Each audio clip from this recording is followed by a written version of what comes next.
So this is an introduction to baking.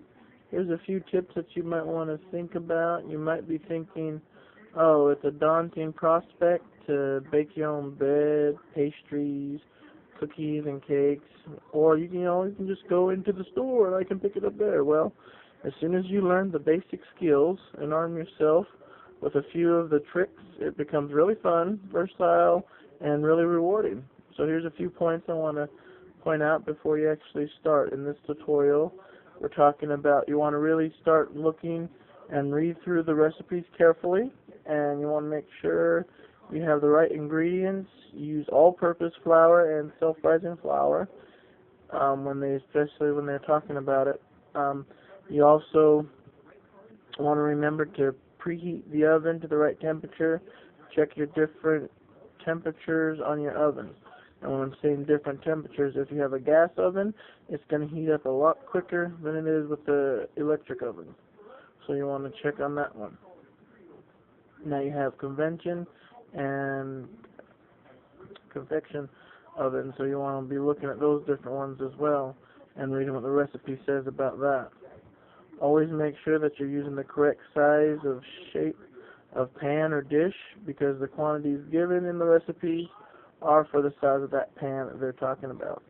Always prepare your cookware before you start assembling the ingredients. Make sure you grease your pans, dishes, tart dishes, cookie sheets as directed by the recipe. Make sure you always measure the ingredients and follow it step by step. Do any basic preparations such as chopping, slicing, or grating before you start cooking, because once you start cooking, you're not going to have that option with the time, because it's going to be taking the time, and then if you don't have an ingredient, then you're kind of stuck because you already started on that. Now once you start cooking, make sure that you follow the recipe step by step in the order it's given. Using high quality ingredients will get your best results. So if you have a chance to get unbleached flour or unrefined sugar for it, and you actually have it available, like let's say if it's in your budget, or if you actually have it available in the store, get those ones. Now yes, you can use all-purpose flour, and you also can use regular granulated sugar, but if you have the chance to get the unbleached flour and the unrefined sugars, go ahead and go for that one, because the better ingredients you get, the better your baking's going to be. Also, when you're doing it, if you have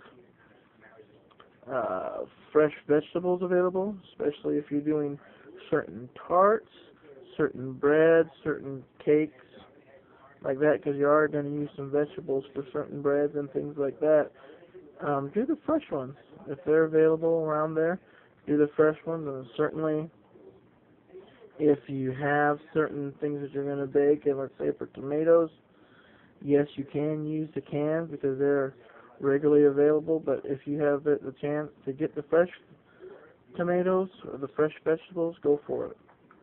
And definitely about fish and good quality meat from a reliable supplier. Now make sure that you check all your meats that you get, and make sure you check your fish. Always spend time looking at your fish. Make sure you get fresh fish. The ideal thing to look for is when you're doing fresh fish, if you're going to bake it in some type of tart or a pie, things like that, you want to look at it to make sure there's nothing wrong with the skin. Look at the eyes to make sure there's color still in the eyes. You don't want to get something that's like just all white. If you see the fish and the eyes are completely white there, then it's a bad fish. You don't want to get it. It's not fresh anymore. So always check with it. Get your fresh. If you have a chance to go to a butcher, go up to the butcher, get some fresh meat from them. And always use extra virgin olive oil. They'll make the difference to savory bakes. Really works really good. And definitely when you're making pie dough, use metal pans rather than porcelain dishes, especially for tarts. They make a huge difference. And then with the fat we're talking about, make sure you use the fat at room temperature, cut it in small pieces, start adding that to the dough. Works really well. Use ice water for mixing pie dough because it really benefits from the cool ingredients, and make sure you have cool hands when you're doing it. That your hands aren't warm or anything like that, because that really the heat really affects it. And then make sure that you strain dry ingredients into a mixing bowl to incorporate it. Always do that there to incorporate the air. And then wrap your dough in foil or plastic. And then you gotta make sure that you let it at least rest inside the refrigerator for 30 minutes before you actually use it. Otherwise, you're not gonna really get anything. You're not gonna yield anything that comes out. Now, we always do bread. Make sure you plan ahead if you're planning to do bread. Most bread recipes include 1 or 2 periods for proving. Proving meaning leaving the dough in a warm place to double its bulk. So if you don't have time, like if you at least don't have 4, 5 hours to be sitting around, don't be starting doing bread, because you want to have at least a couple hours. That way you can actually have some time to let your bread rise and everything. If the flour, gently in the oven at a low temperature before using. Okay. Now make sure before you use,